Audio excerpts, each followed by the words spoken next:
সরকার যখন ওয়াকাফ আইন নিয়ে আসলো, রাজ্যের মুখ্যমন্ত্রী মমতা ব্যানার্জি বলেছিল এই আইনকে আমরা বাংলায় লাগু হতে দেবো না, কিন্তু এখন দেখছি রাজ্যের মুখ্যমন্ত্রী নবান্ন থেকে ডিএম দেরকে নির্দেশ দিয়েছে যে ওয়াকাফ যে সম্পত্তি পোর্টালে রেজিস্ট্রেশন করার জন্য। কি বলবেন? মমতা ব্যানার্জি দ্বিচারিতার মুখোশ আবার খুলে পড়লো। মমতা ব্যানার্জির মুখ আর মুখোশ নতুন ভাবে আবার বাংলার মানুষ দেখতে পেল। মমতা ব্যানার্জি পশ্চিমবাংলার মুসলিম সম্প্রদায়ের মানুষকে কি বলেছিল?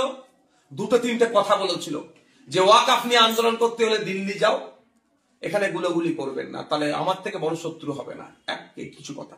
আবার একটা ধর্মীয় অনুষ্ঠানে গিয়ে মমতা ব্যানার্জি বলেছিল ওয়াকফ অ্যামেন্ডমেন্ট অ্যাক্ট 2025 সেন্ট্রাল গভর্নমেন্ট যেটা নিয়ে এসেছে এটাকে আমার বাংলাতে লাগু হতে দেবো না, ইমপ্লিমেন্ট হতে দেবো না। বাংলার মানুষজন ভেবেছিল হয়তো মমতা ব্যানার্জির এই মুখ আর মুখোশকে ধরতে পারেনি, তারা কি ভেবেছিল হয়তো মমতা ব্যানার্জি আছে, অসুবিধা হবে না। আর এখন আমরা কি দেখছি? সময় স্বল্প, এই সময় মমতা ব্যানার্জি তড়িঘড়ি করে, মানে সাপও মরল লাঠিও ভাঙলো না, তড়িঘড়ি করে আপলোডের নির্দেশ দিচ্ছে অমিত পোর্টালে।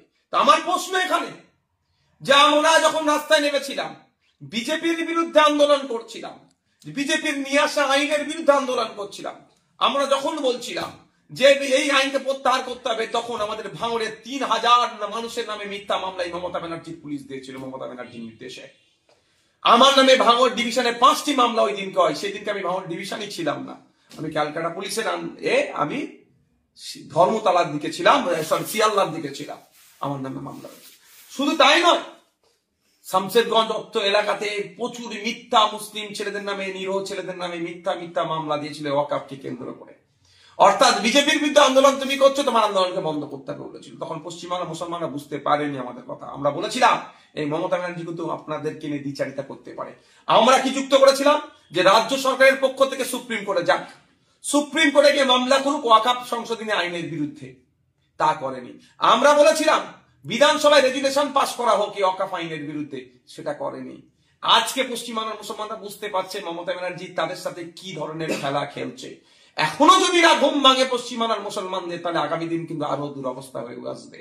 সময় স্বল্প আর কখন হবে, তারপরেও আমি বলছি যে মমতা ব্যানার্জির মহাশয়কে আমার প্রশ্ন এটাই, তা আপনি বলেছিলেন যে পশ্চিমবাংলায় ওয়াকফ আইন লাগু হবে না, এখন তাহলে অমিত পোর্টালের আপলোড মানেই আপনি ওয়াকফ আইনকে মেনে নিলেন, স্বীকার করে নিলেন, এর জবাবটা আপনাকেই দিতে হবে। কেন আপনি মুসলমান সহজ সাদা সিধে মুসলমানকে সরলতাকে নিয়ে আপনি কাজে লাগাচ্ছেন? কেন আপনি ভুল বিভ্রান্তের মধ্যে মুসলমানদেরকে ফেলছেন? আমার মনে হয় হয়তো কোনো ডিল হয়ে গিয়েছে সেন্ট্রাল গভর্নমেন্টের সাথে, যে এই ধরনের চাকরি চোর, গরু চোর, কয়লা চোর, এখন তো মানুষের চোখও চুরি করে দিচ্ছে না। এই চোরদের দুর্নীতি নোংরামি সেন্ট্রাল গভর্নমেন্টের যে কেন্দ্রীয় এজেন্সি আছে তারা যাতে ধীরগতিতে করে, সেই জন্যই হয়তো যে আমি এটা ছেড়ে দিচ্ছি, তোমার ওয়াকফ অ্যামেন্ডমেন্ট অ্যাক্ট আমি মেনে নিচ্ছি, তুমি আমাকে ভাই মাস করো। অর্থাৎ ভাই ভাই দলের লোকেরা যাতে ভালো থাকে তার জন্য মুসলমান সমাজকে এক প্রকার বলি দেওয়া হচ্ছে। তাই মুসলিম সম্প্রদায়ের মানুষকে বলবো আপনারা দেখুন মমতা ব্যানার্জির কথায় ভরসা করে। আমি আবারও বলছি, বিগত দিনে বলেছি, যতটুকু মাদ্রাসা, মসজিদ, ঈদগাহ, কবরস্থান, গোরস্থান, খানকা, মাকবারা আছে, আমাদের মতো গুটি কয়েক মানুষের মামলা করাতে আছে। মমতা ব্যানার্জির মামলা করেনি, অভিষেক ব্যানার্জি মামলা করেনি, আমাদের মতো গুটি কয়েক মানুষ মামলা করেছিল বা এই সম্পত্তিটা এখনো টিকে আছে।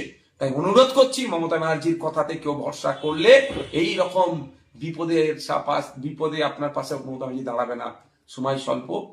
ঠিক যেমন এসআইআর করতে দেবো না বলেছিল, আন্দোলন করলো কলকাতাতে, তারপরে দিন আবার হেড ডেস্ক লাগিয়ে দিল তৃণমূল কংগ্রেস, আবার 90,000 অফিসার দিচ্ছে এসআইআর করার জন্য।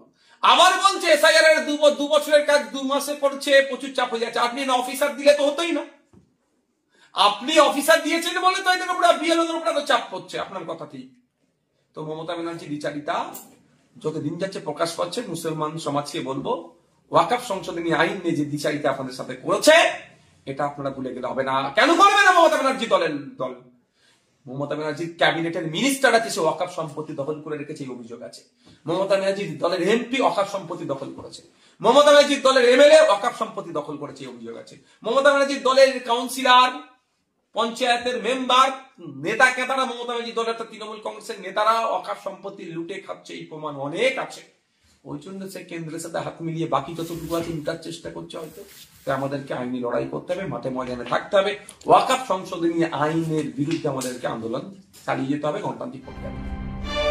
জামাতে ইসলামী হিন্দের সারা দেশব্যাপী প্রতিবেশীর অধিকার থিমের উপর প্রচারাভিযান শুরু হচ্ছে 21শে নভেম্বর থেকে 30শে নভেম্বর।